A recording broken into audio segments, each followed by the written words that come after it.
everyone. എല്ലാവർക്കും iPlus Training Solutionsന്റെ പുതിയൊരു ക്ലാസ്സിലേക്ക് സ്വാഗതം. NTA UGC NET പേപ്പർ 2 മാനേജ്മെന്റിന്റെ ഭാഗമായ യൂണിറ്റ് 1 മാനേജ്മെന്റിലെ കോർപ്പറേറ്റ് ഗവേണൻസ് എന്ന ടോപ്പിക്കാണ് ഈ ഒരു ക്ലാസ്സിൽ നമ്മൾ ഡിസ്കസ് ചെയ്യാൻ പോകുന്നത്. Let's see what is corporate governance. ആദ്യമായി എന്താണ് corporate governance എന്ന് നോക്കാം. Corporate governance refers to the way a corporation is governed. Simply corporate governance എന്ന് പറഞ്ഞാൽ എങ്ങനെയാണ്? അതായത് എങ്ങനെയാണ് ഒരു കോർപ്പറേഷനെ അതായത് ഒരു കമ്പനിയെ ഗവേൺ ചെയ്യുന്നത് ഭരിക്കുന്നത് അതാണ് കോർപ്പറേറ്റ് ഗവേണൻസ് എന്ന് പറയുന്നത്. So it is the technique by which companies are directed and managed.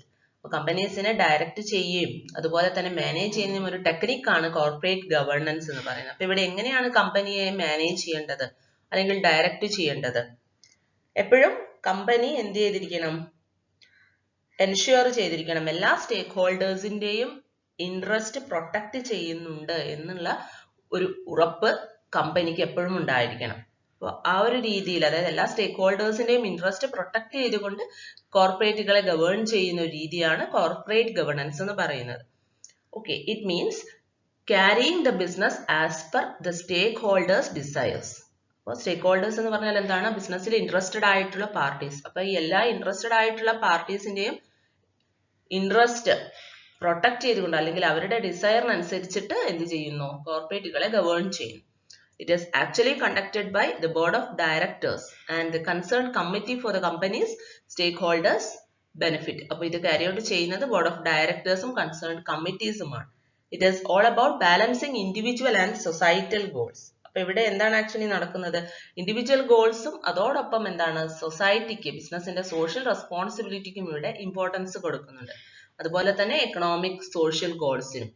അപ്പൊ ഈ ഒരു രീതിയിൽ എല്ലാ സ്റ്റേക്ക് ഹോൾഡേഴ്സിന്റെയും ഇൻട്രസ്റ്റ് പ്രൊട്ടക്ട് ചെയ്തുകൊണ്ട് അതുപോലെ എന്താണ് സൊസൈറ്റൽ ഗോൾസിനും ഇക്കണോമിക് ഗോൾസിനും സോഷ്യൽ ഗോൾസിനും എല്ലാം ഇമ്പോർട്ടൻസ് കൊടുത്തുകൊണ്ട് കമ്പനിയുടെ ഓപ്പറേഷൻസ് മാനേജ്മെന്റ് ഗവേൺ ചെയ്യുന്നതിനെയാണ് കോർപ്പറേറ്റ് ഗവേണൻസ് എന്ന് പറയുന്നത്. So we can say it is the set of system, principles and process by which a company is governed, and it provides the guidelines as to how company can be directed or controlled such that it can fulfill its goals and objective in a manner that adds to the value and is also beneficial for all stakeholders in the long term. നമ്മൾ already explain ചെയ്ത കാര്യം തന്നെയാണ് ഞാൻ പറഞ്ഞത്. അതായത് ഇവിടെ എന്താണ് കമ്പനീസിന് guide lines ആണ് ആക്ച്വലി കോർപ്പറേറ്റ് ഗവേണൻസ് കൊടുക്കുന്നത്. എങ്ങനെ? അതായത് അതിന്റെ ഗോൾസും ഒബ്ജക്റ്റീവ്സും എല്ലാം കമ്പനിയുടെ അറ്റൈൻ ചെയ്യണം. അത് ഏത് വഴിയാണ് അറ്റൈൻ ചെയ്യുന്നത്? എല്ലാ സ്റ്റേക്ക് ഹോൾഡേഴ്സിന്റെയും അതുപോലെ തന്നെ സൊസൈറ്റിയുടെയും ഇൻട്രസ്റ്റ് ലോങ് ടേമിൽ പ്രൊട്ടക്ട് ചെയ്തുകൊണ്ടാണ് കമ്പനീസ് കോർപ്പറേറ്റ് അല്ലെങ്കിൽ ഡയറക്റ്റ് ചെയ്യേണ്ടത് എന്നാണ് കോർപ്പറേറ്റ് ഗവേണൻസ് പറയുന്നത്. And corporate governance ensures transparency which ensures strong and balanced economic development. അപ്പോൾ ഒരു ബെറ്റർ കോർപ്പറേറ്റ് ഗവേണൻസ് എപ്പോഴും ട്രാൻസ്പെറൻസി എൻഷുവർ ചെയ്യണം. അതുപോലെ തന്നെ എന്താണ് ബാലൻസ്ഡ് എക്കണോമിക് ഗ്രോത്തും അല്ലെ എക്കണോമിക് ഡെവലപ്മെന്റും എൻഷുവർ ചെയ്തിരിക്കണം. This also ensure that the interest of all shareholders, majority as well as minority shareholders are safeguarded. അതുപോലെ തന്നെ എല്ലാ ഷെയർ ഹോൾഡേഴ്സിന്റെയും സ്റ്റേക്ക് ഹോൾഡേഴ്സിന്റെയും എല്ലാം ഇൻട്രസ്റ്റ് പ്രൊട്ടക്ട് ചെയ്തുകൊണ്ടുള്ള രീതിയിൽ കോർപ്പറേറ്റിനെ ഗവേൺ ചെയ്യുന്ന രീതിയാണ് എന്ത് പറയുന്നത്? കോർപ്പറേറ്റ് ഗവേണൻസ് എന്ന് പറയുന്നത്.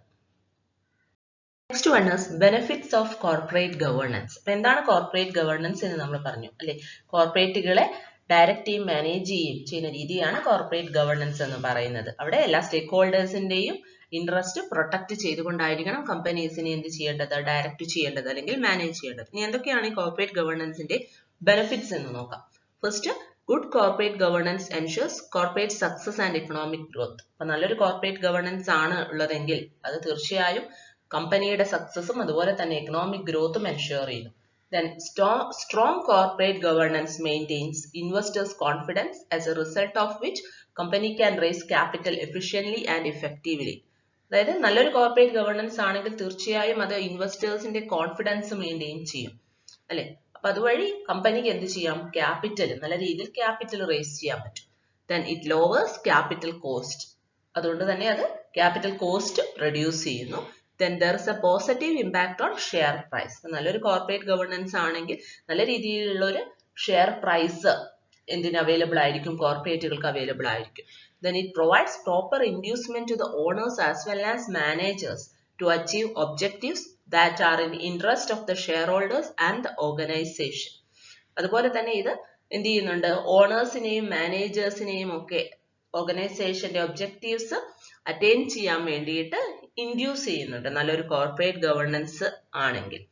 Then, good corporate governance also minimizes wastage, corruption, risk and mismanagement. അതുപോലെ തന്നെ നല്ലൊരു കോർപ്പറേറ്റ് ഗവേണൻസ് വേസ്റ്റേജുകൾ മിനിമൈസ് ചെയ്യുന്നു, അതുപോലെ കറപ്ഷൻ ഇല്ലാതാക്കുന്നു, റിസ്കും മിസ്മാനേജ്മെന്റും എല്ലാം എന്ത് ചെയ്യുന്നുണ്ട്, മിനിമൈസ് ചെയ്യുന്നുണ്ട്.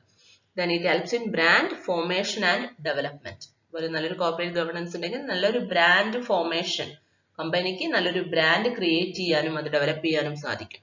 It ensures organization is managed in a manner that fits the benefit interest of all. അതുപോലെ തന്നെ കോർപ്പറേറ്റ് ഗവേണൻസ് എന്ത് എൻഷുർ ചെയ്യുന്നുണ്ട്, അതായത് എല്ലാവരുടെയും ഇൻട്രസ്റ്റ് എന്ത് ചെയ്യുന്നുണ്ട്, സെർവ് ചെയ്യുന്നുണ്ട് എന്നുള്ള രീതിയിൽ ഓർഗനൈസേഷനെ മാനേജ് ചെയ്യുക എന്നുള്ള കാര്യവും കൂടെ കോർപ്പറേറ്റ് ഗവേണൻസ് എൻഷുർ ചെയ്യുന്നു. ഇതൊക്കെ കോർപ്പറേറ്റ് ഗവേണൻസിന്റെ ബെനിഫിറ്റ്സ് ആണ്. Topic is theories of corporate governance. അടുത്തതായി കോർപ്പറേറ്റ് ഗവേണൻസുമായി റിലേറ്റ് ചെയ്ത് ഡെവലപ്പ് ചെയ്തിട്ടുള്ള തിയറീസ് ഏതൊക്കെയാണ് എന്ന് നോക്കാം. So it include agency theory, stewardship theory, resource dependency theory, stakeholder theory, transaction cost theory and political theory. ഇനി ഇത് ഓരോന്നും എന്താണെന്ന് ഡീറ്റെയിൽ ആയിട്ട് നോക്കാം. Theory is agency theory. Corporate ഗവേണൻസുമായി റിലേറ്റ് ചെയ്ത് വരുന്ന ആദ്യത്തെ തിയറിയാണ് agency theory. Agency theory defines the relationship between principals and agents. Principals means shareholders of the company and agents means directors of the company. അപ്പോൾ agency theory എന്താണ് പറയുന്നത്, പ്രിൻസിപ്പലും ഏജന്റും തമ്മിലുള്ള relationship ആണ്. അപ്പോൾ പ്രിൻസിപ്പൽ എന്ന് പറയുന്നത് കമ്പനിയുടെ ഷെയർ ഹോൾഡേഴ്സും, ഏജൻസ് എന്ന് പറയുന്നത് ആരാണ്, ഷെയർ ഹോൾഡേഴ്സിന്റെ ഏജൻസ് എന്ന് പറയുന്നത് കമ്പനിയുടെ ഡയറക്ടേഴ്സുമാണ്. According to this theory, the principals of the company hire the agents to perform work. ഈ തിയറി പ്രകാരം പ്രിൻസിപ്പൽസ് അല്ലെങ്കിൽ ഷെയർ ഹോൾഡേഴ്സ് എന്ത് ചെയ്യുന്നു, ഏജൻസിനെ ഹയർ ചെയ്യാണ് ചെയ്യുന്നത്, അല്ലെ, ഡയറക്ടേഴ്സിനെ ഹയർ ചെയ്യുന്നു. എന്തിനു വേണ്ടിയിട്ടാണ്, അവർക്ക് വേണ്ടി, അവരുടെ കമ്പനിക്ക് വേണ്ടി വർക്കുകൾ ചെയ്യാൻ വേണ്ടിയിട്ട്. And the principal delegate the work of running the business to the directors or managers who are agents of shareholders. അങ്ങനെ ഹയർ ചെയ്തതിന് ശേഷം പ്രിൻസിപ്പൽസ് അല്ലെങ്കിൽ ഷെയർ ഹോൾഡേഴ്സ് എന്ത് ചെയ്യുന്നു, ഈ വർക്കുകൾ, ബിസിനസ് റൺ ചെയ്യുക എന്ന വർക്ക് ഈ ഏജൻസിന് ഡെലിഗേറ്റ് ചെയ്ത് കൊടുക്കുന്നു. ഏജൻസ് എന്ന് പറയുന്നത് ഡയറക്ടേഴ്സ് അല്ലെങ്കിൽ മാനേജേഴ്സ് ആയിരിക്കും. And the shareholders expect the agents to act and make decision in the best interest of principal. അപ്പോൾ ഷെയർ ഹോൾഡേഴ്സ് എന്താണ് ഏജൻസിൽ നിന്നും എക്സ്പെക്ട് ചെയ്യുന്നത്, അതായത് പ്രിൻസിപ്പലിന്റെ ബെസ്റ്റ് ഇൻട്രസ്റ്റിന് വേണ്ടിയിട്ടുള്ള അല്ലെങ്കിൽ പ്രിൻസിപ്പൽസിന് ബെനിഫിറ്റ് ആയിട്ടുള്ള രീതിയിലുള്ള ഡിസിഷൻസ് ആണ് ഏജൻസ് എടുക്കുക എന്നുള്ളതാണ് ഷെയർ ഹോൾഡേഴ്സിന്റെ എക്സ്പെക്ടേഷൻ എന്ന് പറയുന്നത്. On the contrary, it is not necessary that agents make decisions in the best interest of the principals. പക്ഷെ നേരെ തിരിച്ച് ചിലപ്പോൾ എന്തുണ്ടാവണം എന്നില്ല, ഏജൻസ് എപ്പോഴും പ്രിൻസിപ്പലിന്റെ ഇൻട്രസ്റ്റ് പ്രൊട്ടക്ട് ചെയ്യുന്ന രീതിയിലായിരിക്കണം എന്നില്ല ഡിസിഷൻസ് എടുക്കുന്നത്. On the contrary, it is not necessary that agents make decisions in the best interest of the principal. The agent may succumb to self-interest, opportunistic behavior and fall short of expectation of the principal. അപ്പോൾ ചില സമയങ്ങളിൽ agent എന്താവും, അവരുടെ ചില സ്വന്തം താല്പര്യങ്ങൾക്ക് അല്ലെ കീഴടങ്ങാനുള്ള സാധ്യതയുണ്ട്. അപ്പോൾ പ്രിൻസിപ്പലിന്റെ എക്സ്പെക്ടേഷനും താഴെ അവർ പോവുകയാണ്. അതായത് പ്രിൻസിപ്പൽസിന്റെ ഇൻട്രസ്റ്റ് പ്രൊട്ടക്ട് ചെയ്യുന്ന രീതിയിലായിരിക്കില്ല ചിലപ്പോൾ ഏജൻസ് എന്ത് ചെയ്യുന്നത്, ബിഹേവ് ചെയ്യുന്നത്. അപ്പോഴാണ് അവിടെ ഏജൻസി പ്രോബ്ലം അറൈസ് ചെയ്യുന്നത്. And the key feature of agency theory is separation of ownership and control. അപ്പൊ ഈ ഏജൻസി തിയറിയുടെ മെയിൻ ആയിട്ടുള്ള ഫീച്ചർ എന്ന് പറയുന്നത് എന്താണ്, ഓണർഷിപ്പും കൺട്രോളും സെപ്പറേറ്റ് ചെയ്യുകയാണ്. Ownership is in the hands of shareholders and control എന്ന് പറയുന്നത് ആരുടെ കയ്യിലാണ്, ഈ ബോർഡ് ഓഫ് ഡയറക്ടേഴ്സിന്റെ കയ്യിലാണ്. അവിടെ ഓണർഷിപ്പും കൺട്രോളും എന്ത് ചെയ്യുകയാണ്, സെപ്പറേറ്റ് ചെയ്യുകയാണ് ചെയ്യുന്നത്. The theory prescribes that people or employees are held accountable in their task and responsibilities. അപ്പൊ ഇവിടെ എംപ്ലോയീസിന് അല്ലെങ്കിൽ ഈ ഏജൻസ് എല്ലാം എന്തായിരിക്കും, അവരുടെ ടാസ്കിനും റെസ്പോൺസിബിലിറ്റീസിനും എല്ലാം അവർ അക്കൗണ്ടബിൾ ആയിരിക്കും. Rewards and punishments can be use to correct the priorities of agents. അപ്പൊ ഇവിടെ ഏജൻസിന് റിവാർഡ്സ് കൊടുക്കും, അവർ നന്നായി പെർഫോം ചെയ്യുകയാണെങ്കിൽ റിവാർഡ്സും, അതുപോലെ പ്രിൻസിപ്പലിന്റെ എക്സ്പെക്ടേഷൻ അനുസരിച്ചല്ല അവർ പെർഫോം ചെയ്യുന്നതെങ്കിൽ അവർക്ക് പണിഷ്മെന്റ്സും കിട്ടും. അപ്പൊ ഇതാണ് ഏജൻസി തിയറി. അപ്പൊ ഇവിടെ പ്രിൻസിപ്പളും ഏജന്റും തമ്മിലുള്ള റിലേഷൻഷിപ്പ് ആണ് ഈ ഒരു തിയറി ഡിഫൈൻ ചെയ്യുന്നത്. Stewardship theory. So a steward is defined as someone who protect and take care of the needs of others. മറ്റുള്ളവരുടെ ആവശ്യങ്ങൾ എന്താണെന്ന് മനസ്സിലാക്കുകയും അത് പ്രൊട്ടക്ട് ചെയ്യും, അത് ടേക്ക് കെയർ ചെയ്യും ചെയ്യുന്ന ആളാണ് സ്റ്റുവാർഡ് എന്ന് പറയുന്നത്. അപ്പോൾ stewardship theory എന്താണ് പറയുന്നത്? So the stewardship theory states that a steward protect and maximize shareholders' wealth through firm performance. അപ്പോൾ നല്ല firm performance വഴി ഈ സ്റ്റുവാർഡ്സ് എന്ത് ചെയ്യുന്നു? ഷെയർ ഹോൾഡേഴ്സിന്റെ ഇൻട്രസ്റ്റ് പ്രൊട്ടക്ട് ചെയ്യുകയും അവരുടെ വെൽത്ത് മാക്സിമൈസ് ചെയ്യുകയും ചെയ്യും. So stewards are company executives and managers working for the shareholders, protects and make profit for the shareholders. അപ്പോൾ stewards എന്ന് പറഞ്ഞാൽ ആരാണ്? കമ്പനിയുടെ മാനേജേഴ്സിനെയും എക്സിക്യൂട്ടീവ്സിനെയും ആണ് ഇവിടെ stewards എന്ന് പറയുന്നത്. അപ്പോൾ ഇവരെന്താണ് ചെയ്യുന്നത്? അതായത് ഷെയർ ഹോൾഡേഴ്സിന് വേണ്ടിയിട്ട് വർക്ക് ചെയ്യുന്നു. അവരുടെ സെൽഫ് ഇൻട്രസ്റ്റ് മാറ്റിവെച്ച് ഷെയർ ഹോൾഡേഴ്സിന് വേണ്ടിയിട്ട് വർക്ക് ചെയ്യുന്നു. അവരുടെ ഇൻട്രസ്റ്റ് പ്രൊട്ടക്ട് ചെയ്യുകയും അവർക്ക് പ്രോഫിറ്റ് ഉണ്ടാക്കുകയും ചെയ്യുകയാണ് stewards ചെയ്യുന്നത്. The stewards are satisfied and motivated when organizational success is attained. അപ്പോൾ എപ്പോഴാണ് ഒരു steward സാറ്റിസ്ഫൈഡ് ആവുന്നത് അല്ലെങ്കിൽ മോട്ടിവേറ്റഡ് ആവുന്നത്? അതായത് ഓർഗനൈസേഷന്റെ സക്സസ് അറ്റൈൻ ചെയ്യുമ്പോഴാണ് ഒരു steward എന്താവുന്നുള്ളൂ? അവര് satisfied ആവുന്നുള്ളൂ. It stresses on the position of employees or executives to act more autonomously so that the shareholders' returns are maximized. അപ്പോൾ ഇവിടെ എംപ്ലോയീസിനും എക്സിക്യൂട്ടീവ്സിനും ഒക്കെ എന്ത് ചെയ്യാം? ഓട്ടോണമസ്ലി അവർക്ക് അവരുടേതായ രീതിയിൽ അവർക്ക് ഫങ്ഷൻസ് പെർഫോം ചെയ്യാം അല്ലെ? അതുവഴി ഷെയർ ഹോൾഡേഴ്സിന്റെ റിട്ടേൺ എന്ത് ചെയ്യപ്പെടുന്നു? മാക്സിമൈസ് ചെയ്യപ്പെടുന്നു.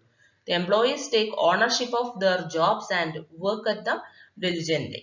അപ്പോൾ ഇവിടെ എംപ്ലോയീസ് എന്ത് ചെയ്യുന്നു? ഓണർഷിപ്പ് എടുക്കുന്നു. അവരുടെ ജോബിന്റെ ഓണർഷിപ്പ് അവരെടുക്കുകയും അതുപോലെ തന്നെ വളരെ ഇൻട്രസ്റ്റോട് കൂടിയിട്ട് എന്ത് ചെയ്യുകയും ചെയ്യുന്നു? വർക്ക് ചെയ്യുകയും ചെയ്യുന്നു. ഇതാണ് stewardship theory of corporate governance. The theory is stakeholder theory. The stakeholder theory incorporated the accountability of management to a broad range of stakeholders. എന്താണ് stakeholder theory പറയുന്നത്? നമുക്കറിയാം stakeholders എന്ന് പറഞ്ഞാൽ ബിസിനസ്സിൽ ഇൻട്രസ്റ്റഡ് ആയിട്ടുള്ള പാർട്ടീസ് ആണ്. അത് ഇന്റേണൽ പാർട്ടീസും എക്സ്റ്റേണൽ പാർട്ടീസും ആവും. അപ്പൊ സ്റ്റേക്ക് ഹോൾഡർ തിയറി ഇൻകോർപ്പറേറ്റ് ചെയ്യുന്ന എന്താണ്? മാനേജ്മെന്റിന്റെ അക്കൗണ്ടബിലിറ്റി ആണ്. അതായത് മാനേജ്മെന്റ് എല്ലാ സ്റ്റേക്ക് ഹോൾഡേഴ്സിനോടും അക്കൗണ്ടബിൾ ആണ്. മാനേജ്മെന്റിന് എന്തുണ്ട്? ഒരു കമ്പനിയുടെ ഇൻട്രസ്റ്റഡ് പാർട്ടീസിനോടെല്ലാം തന്നെ അവർക്ക് റെസ്പോൺസിബിലിറ്റി ഉണ്ട്. So it states that managers in organisation have a network of relationship to serve. This include suppliers, employees and business partners.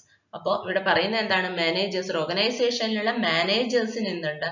ഒരുപാട് ആളുകളെ സെർവ് ചെയ്യാനുണ്ട് അല്ലെ? ഒരുപാട് ആളുകളുടെ ഇൻട്രസ്റ്റ് സെർവ് ചെയ്യാനുണ്ട്. അതായത് suppliers, employees, business partners etcetera. And the theory focus on managerial decision making and interest of all stakeholders have intrinsic value and no set of interest is assumed to dominate the others. അപ്പോൾ ഈ theory focus ചെയ്യുന്നത് എന്താണ്? അതായത് managerial decision എടുക്കുമ്പോൾ, എന്ത് managerial decision ആയിക്കോട്ടെ, അത് എടുക്കുമ്പോൾ അവിടെ എല്ലാ സ്റ്റേക്ക് ഹോൾഡേഴ്സിന്റെയും ഇൻട്രസ്റ്റ് സെർവ് ചെയ്യുന്നുണ്ട് അല്ലെങ്കിൽ പ്രൊട്ടക്ട് ചെയ്യപ്പെടുന്നുണ്ട് എന്നുള്ള കാര്യം എപ്പോഴും മാനേജ്മെന്റ് ഉറപ്പുവരുത്തിയിരിക്കണം. അതായത് എല്ലാ സ്റ്റേക്ക് ഹോൾഡേഴ്സിന്റെ ഇൻട്രസ്റ്റും അതുപോലെ തന്നെ മാനേജീരിയൽ ഡിസിഷൻ മേക്കിങ്ങിനും ഒരു ഇൻട്രിൻസിക് വാല്യൂ ഉണ്ടെന്നാണ് പറയുന്നത്. And no set of interest is assumed to dominate the others. അപ്പോൾ ഒരു ഇൻട്രസ്റ്റ് മറ്റൊരു ഇൻട്രസ്റ്റിനെ ഒരിക്കലും ഡൊമിനേറ്റ് ചെയ്യുന്നില്ല. അതായത് ഒരു സ്റ്റേക്ക് ഹോൾഡറുടെ ഇൻട്രസ്റ്റിന് മേലെ മറ്റൊരു സ്റ്റേക്ക് ഹോൾഡറിന്റെ ഇൻട്രസ്റ്റ് ഒരിക്കലും ഉണ്ടാവാൻ പാടില്ല. എല്ലാവരുടെയും ഇൻട്രസ്റ്റ് ഒരേപോലെ തന്നെ ആയിരിക്കണം കമ്പനി സെർവ് ചെയ്യുന്നത്, മാനേജേഴ്സ് സെർവ് ചെയ്യുന്നത് എന്ന് എൻഷുർ ചെയ്യണം. അതാണ് സ്റ്റേക്ക് ഹോൾഡർ തിയറി പറയുന്നത്. Theory is resource dependency theory. The resource dependency theory focuses on the role of board of directors in providing access to resources needed by the firm. Resource dependency theory പറയുന്നത് എന്താണ്? ഇത് focus ചെയ്യുന്നത് board of ഡയറക്ടേഴ്സിന്റെ റോളിനെയാണ്. അതായത് ഒരു organisation ആവശ്യമായിട്ടുള്ള റിസോഴ്സുകൾ access ചെയ്യുന്നതിൽ ഒരു ബോർഡ് ഓഫ് ഡയറക്ടറിന്റെ റോളിനെയാണ് റിസോഴ്സ് ഡിപെൻഡൻസി തിയറി ഫോക്കസ് ചെയ്യുന്നത്. It states that directors play an important role in providing or securing essential resource to an organisation. അപ്പൊ ഈ തിയറി പറയുന്നത് എന്താണ്? ഡയറക്ടേഴ്സിന് വളരെ വലിയൊരു റോളുണ്ട്. അതായത് ഓർഗനൈസേഷന് ആവശ്യമായിട്ടുള്ള റിസോഴ്സുകൾ ഒബ്റ്റെയിൻ ചെയ്യുന്നതിൽ ഒരു ഡയറക്ടർക്ക് വളരെ വലിയ ഒരു റോളുണ്ട്. അപ്പൊ ഒരു ഡയറക്ടർ എന്ത് ചെയ്യുന്നുണ്ട്? അയാളുടെ പല എക്സ്റ്റേണൽ എൻവയോൺമെന്റുമായിട്ടുള്ള ലിങ്കേജ് വഴി ഒരു ഓർഗനൈസേഷനിലേക്ക് വേണ്ട റിസോഴ്സുകൾ സെക്യൂർ ചെയ്യുന്നുണ്ട്. And the provision of resources enhances organizational functioning, firm's performance and its survival. അപ്പോൾ ഇങ്ങനെ റിസോഴ്സ് പ്രൊവൈഡ് ചെയ്യുന്നത് വഴി അത് ഓർഗനൈസേഷന്റെ ഫംഗ്ഷനെയും അതുപോലെ തന്നെ ഫേമിന്റെ പെർഫോമൻസിനെയും ഹെൽപ്പ് ചെയ്യുന്നുണ്ട്. അതോടൊപ്പം ഫേമിന് സർവൈവ് ചെയ്യാൻ വേണ്ടിയിട്ടും എന്ത് ചെയ്യുന്നുണ്ട്, ഈ റിസോഴ്സ് ഹെൽപ്പ് ചെയ്യുന്നുണ്ട്, അല്ലെങ്കിൽ പ്രൊവിഷൻ ഓഫ് റിസോഴ്സ് ഹെൽപ്പ് ചെയ്യുന്നുണ്ട്. The directors bring resource to the firm such as information, skill, access to key constituents such as suppliers, buyers, public policy makers, social groups, etc. അപ്പോൾ ഇവിടെ director ആണ് എന്ത് ചെയ്യുന്നത്, organisation ആവശ്യമായിട്ടുള്ള പല റിസോഴ്സുകളെയും ഓർഗനൈസേഷനിലേക്ക് കൊണ്ടുവരുന്നത്, അല്ലെ. അതായത് ഇൻഫർമേഷൻ, അതുപോലെ സ്കില്ല്, അതുപോലെ പല നിർണായക ഘടകങ്ങളുമായിട്ടുള്ള access, suppliers, buyers, social groups, policy makers. അപ്പോൾ ഇതാണ് റിസോഴ്സ് ഡിപ്പെൻഡൻസി തിയറി പറയുന്നത്. അതായത് ബോർഡ് ഓഫ് ഡയറക്ടേഴ്സിന്റെ റോളിനെയാണ് റിസോഴ്സ് ഡിപ്പെൻഡൻസി തിയറി ഫോക്കസ് ചെയ്തിരിക്കുന്നത്. അതായത് ഒരു ഓർഗനൈസേഷൻ ആവശ്യമായിട്ടുള്ള റിസോഴ്സുകൾ ഒരു ഓർഗനൈസേഷനിലേക്ക് കൊണ്ടുവരുന്നതിൽ ബോർഡ് ഓഫ് ഡയറക്ടറുടെ റോള് എന്താണ് എന്നുള്ളതാണ് റിസോഴ്സ് ഡിപ്പെൻഡൻസി തിയറി എക്സ്പ്ലെയിൻ ചെയ്യുന്നത്. Theory is transaction cost theory. Transaction cost theory states that a company has number of contracts within the company itself or with market through which it creates value for the company. Transaction cost theory എന്താണ് പറയുന്നത്, അതായത് കമ്പനിക്ക് പല രീതിയിലുള്ള കോൺട്രാക്റ്റുകൾ ഉണ്ടാവും, അല്ലെ. Within the company, അതായത് എംപ്ലോയീസും ഒക്കെ ആയിട്ടുണ്ടാവും. അതുപോലെ തന്നെ എന്താണ്, ഓർ വിത്ത് മാർക്കറ്റ്, അതുപോലെ മാർക്കറ്റുമായിട്ടും എന്തുണ്ടാവും, പല രീതിയിലുള്ള കോൺട്രാക്റ്റുകൾ ഒരു കമ്പനിക്ക് ഉണ്ടാവും. അപ്പൊ ഈ എല്ലാ കോൺട്രാക്റ്റുകളും ഒരു വാല്യൂ കമ്പനിക്ക് ക്രിയേറ്റ് ചെയ്യുന്നുണ്ട് എന്നാണ് ട്രാൻസാക്ഷൻ കോസ്റ്റ് പറയുന്നത്. അപ്പൊ അതുപോലെ തന്നെ ഈ കോൺട്രാക്റ്റുകൾക്കെല്ലാം, ഈ ട്രാൻസാക്ഷൻസിനെല്ലാം എന്ത് ചെയ്യുന്നുണ്ട്, ഒരു കോസ്റ്റ് അതിന് വരുന്നുണ്ട്, അല്ലെ. So there is a cost associated with each contract with external party. Such cost is called transaction cost. അപ്പൊ ഇങ്ങനെ ഉണ്ടാവുന്ന കോസ്റ്റിനെയാണ് എന്ത് പറയുന്നത്, ട്രാൻസാക്ഷൻ കോസ്റ്റ് എന്ന് പറയുന്നത്. അപ്പൊ ഈ ട്രാൻസാക്ഷൻ കോസ്റ്റിനെ പറ്റി പറയുന്ന തിയറിയാണ് ട്രാൻസാക്ഷൻ കോസ്റ്റ് തിയറി. അപ്പൊ ഈ ഓരോ ട്രാൻസാക്ഷനും ആക്ച്വലി കമ്പനിക്ക് ഒരു വാല്യൂ ക്രിയേറ്റ് ചെയ്യുന്നുണ്ട്. Last one is political theory. Last theory political theory ആണ്. Political theory brings the approach of developing voting support from shareholders rather by purchasing voting power. It highlights the allocation of corporate power, profit and privileges are determined through the government's favor. ഇപ്പൊ political theory എന്താണ് പറയുന്നത്, political theory പറയുന്നത് share ഹോൾഡേഴ്സിൽ നിന്നും ഒരു voting support ആണ് develop ചെയ്യേണ്ടത്, അല്ലാതെ എന്തല്ല വോട്ടിംഗ് പവർ പർച്ചേസ് ചെയ്യുകയല്ല വേണ്ടത്. അവരിൽ നിന്നും എന്ത് ചെയ്യണം, ഒരു വോട്ടിംഗ് സപ്പോർട്ട് ഡെവലപ്പ് ചെയ്ത് എടുക്കണം എന്നാണ് പൊളിറ്റിക്കൽ തിയറി ഫോക്കസ് ചെയ്യുന്നത്. അപ്പൊ പ്രോപ്പർ ആയിട്ടുള്ള അലോക്കേഷൻ, പവർ അലോക്കേഷനിൽ കൂടെയും കറക്റ്റ് ആയിട്ട് പ്രോഫിറ്റ് ഡിസ്ട്രിബ്യൂട്ട് ചെയ്യുന്നതിൽ കൂടെയും ഒക്കെ എന്ത് ചെയ്യാൻ പറ്റും, ഈ ഒരു വോട്ടിംഗ് സപ്പോർട്ട് തീർച്ചയായും കമ്പനീസിന് നേടിയെടുക്കാൻ പറ്റും. ഇതാണ് പൊളിറ്റിക്കൽ തിയറി. ഇത്രയുമാണ് കോർപ്പറേറ്റ് ഗവർണൻസുമായിട്ട് റിലേറ്റ് ചെയ്ത് വരുന്ന theories. Topic is value based organisation. അടുത്തതായി എന്താണ് വാല്യൂ ബേസ്ഡ് ഓർഗനൈസേഷൻ എന്ന് നോക്കാം. So this is different from the traditional structure, which is a more machine-like business approach that focuses on an authoritarian type relationship or rigid organizational structure. അപ്പോൾ നമ്മുടെ traditional ആയിട്ടുള്ള ഒരു organisation structure എന്ന് പറയുന്നത് വളരെ rigid ആയിട്ടുള്ളതാണ്, അല്ലെങ്കിൽ വളരെ അതോറിറ്റേറിയൻ ടൈപ്പ് ആയിട്ടുള്ള ഒരു ഓർഗനൈസേഷൻ സ്ട്രക്ചർ ആണ് നമുക്ക് ട്രഡീഷണലി ഉണ്ടായിരുന്നത്. അതായത് വളരെ സ്ട്രിക്റ്റ് ആയിട്ടുള്ള രീതിയിലുള്ള മാനേജ്മെന്റും കാര്യങ്ങളും ഒക്കെയാണ് ട്രഡീഷണൽ ടൈപ്പ് ഓഫ് ഓർഗനൈസേഷൻ സ്ട്രക്ചറിൽ ഉണ്ടായിരുന്നത്. അതിൽ നിന്നും വളരെ വ്യത്യസ്തമായിട്ടുള്ള ഒരു ഓർഗനൈസേഷൻ ആണ് വാല്യൂ ബേസ്ഡ് ഓർഗനൈസേഷൻ എന്ന് പറയുന്നത്. ഈ വാല്യൂ ബേസ്ഡ് ഓർഗനൈസേഷനിൽ അവിടെ വാല്യൂസിന് അല്ലെങ്കിൽ കൾച്ചറിന് എന്ത് ചെയ്യുന്നുണ്ട്, കൂടുതലായിട്ട് ഇമ്പോർട്ടൻസ് കൊടുക്കുന്നുണ്ട്. ഇതിന് നമുക്ക് മൂല്യാധിഷ്ഠിതമായിട്ടുള്ള ഒരു ഓർഗനൈസേഷൻ എന്ന് പറയാം. അതാണ് ആക്ച്വലി വാല്യൂ ബേസ്ഡ് ഓർഗനൈസേഷൻ എന്ന് പറയുന്നത്. So a value-based organization is a culture shaped by a clear set of ground rule establishing a foundation and guiding principles for decision making, actions and a sense of community. അപ്പോൾ ഈ ഒരു value based ഓർഗനൈസേഷനിൽ അവിടെ എന്താണ്, ഒരു culture shaped organisation ആണ്. അതായത് അവിടെ പ്രോപ്പർ റൂൾസ് എസ്റ്റാബ്ലിഷ് ചെയ്തിട്ടുണ്ട്, അതുപോലെ പ്രോപ്പർ ആയിട്ടുള്ള ഗൈഡിങ് പ്രിൻസിപ്പിൾസ് ഡിസിഷൻ മേക്കിങ്ങിന് വേണ്ടിയിട്ട് ഇൻട്രൊഡ്യൂസ് ചെയ്തിട്ടുണ്ട്. അപ്പൊ ഇതെല്ലാം ഒരു വാല്യൂ ബേസ്ഡ് ഓർഗനൈസേഷനിൽ ഉണ്ടായിരിക്കും. അപ്പോൾ വാല്യൂസിന് പല മൂല്യങ്ങൾക്കും ഇമ്പോർട്ടൻസ് കൊടുത്തുകൊണ്ടാണ് ഒരു വാല്യൂ ബേസ്ഡ് ഓർഗനൈസേഷൻ ഫോം ചെയ്യുന്നത്. അതോടൊപ്പം തന്നെ അവിടെ ബിസിനസിന്റെ സോഷ്യൽ റെസ്പോൺസിബിലിറ്റിയെ പറ്റിയും ബിസിനസ് കൂടുതലായിട്ടും ശ്രദ്ധിക്കുകയും ഈ വാല്യൂ ബേസ്ഡ് ഓർഗനൈസേഷനിൽ ചെയ്യുന്നുണ്ട്. In a value-driven culture, employees find alignment between the personal values and the organizational values, creating a unified and motivated workforce. ഒരു value-driven organizationൽ അവിടെ employees അവരുടെ personal valuesനും അതോടൊപ്പം തന്നെ organizational valuesനും എന്ത് ചെയ്യുന്നുണ്ട്, ഇമ്പോർട്ടൻസ് കൊടുക്കുന്നുണ്ട്. അപ്പോൾ രണ്ട് വാല്യൂസിനും ബാലൻസ് ചെയ്തുകൊണ്ടുള്ള രീതിയിൽ എന്ത് ചെയ്യുന്നു, മോട്ടിവേറ്റഡ് ആയിട്ടാണ് ഇവിടെ വർക്ക് ഫോഴ്സ് വർക്ക് ചെയ്യുന്നത്. അതുവഴി ഓർഗനൈസേഷന്റെ ഒബ്ജക്റ്റീവ്സ് എല്ലാം പ്രോപ്പർ ആയിട്ട് അറ്റൈൻ ചെയ്യാനും എന്ത് ചെയ്യുന്നുണ്ട്, ഓർഗനൈസേഷന് പറ്റുന്നുണ്ട്. അപ്പൊ ഇവിടെ വാല്യൂസിന് ഇമ്പോർട്ടൻസ് കൊടുക്കുന്നു. അതായത് പല സ്റ്റാൻഡേർഡ് റൂൾസ് ഫോളോ ചെയ്തുകൊണ്ട് അല്ലെങ്കിൽ ചില മോറൽ വാല്യൂസ് ഫോളോ ചെയ്തുകൊണ്ടായിരിക്കും ഇവിടെ ഓർഗനൈസേഷൻസ് വർക്ക് ചെയ്യുന്നത്. അപ്പൊ ഇത് നമ്മുടെ ട്രഡീഷണൽ ഓർഗനൈസേഷനിൽ നിന്നും വളരെ വ്യത്യസ്തമായിട്ട് മൂല്യങ്ങൾക്ക് ഇമ്പോർട്ടൻസ് കൊടുത്തുകൊണ്ടുള്ള ഒരു മൂല്യാധിഷ്ഠിതമായിട്ടുള്ള ഓർഗനൈസേഷനെയാണ് ഇവിടെ വാല്യൂ ബേസ്ഡ് ഓർഗനൈസേഷൻ എന്നതുകൊണ്ട് മീൻ ചെയ്യുന്നത്. Topic is benefits of value based organisation.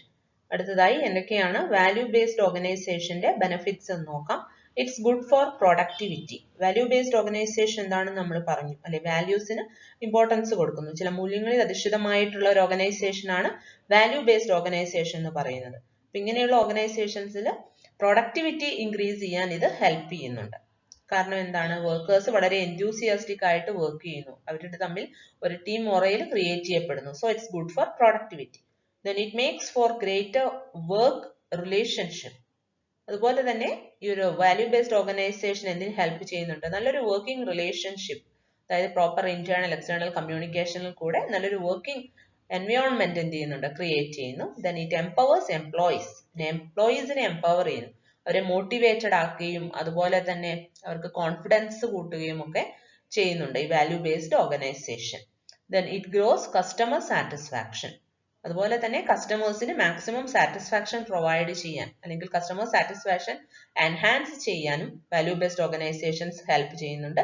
Then it Impress partners, അതായത് ബിസിനസ്സുമായിട്ട് റിലേറ്റ് ചെയ്ത് വർക്ക് ചെയ്യുന്ന ബിസിനസ് പാർട്ട്നേഴ്സിനെ ഇംപ്രസ് ചെയ്യാൻ, അവരെയും സാറ്റിസ്ഫൈ ചെയ്യാൻ വാല്യൂ ബേസ്ഡ് ഓർഗനൈസേഷൻ ഹെൽപ്പ് ചെയ്യുന്നു. So this are the benefits of value based organisation. ഒരു ക്ലാസ്സിൽ നമ്മൾ പഠിച്ചത് കോർപ്പറേറ്റ് ഗവേണൻസിനെ പറ്റിയും അതുപോലെ തന്നെ വാല്യൂ ബേസ്ഡ് ഓർഗനൈസേഷനെ പറ്റിയുമാണ്. ഈ ഒരു ടോപ്പിക്കുകളെല്ലാം തന്നെ നിങ്ങൾക്ക് ക്ലിയർ ആയി എന്ന് വിശ്വസിക്കുന്നു.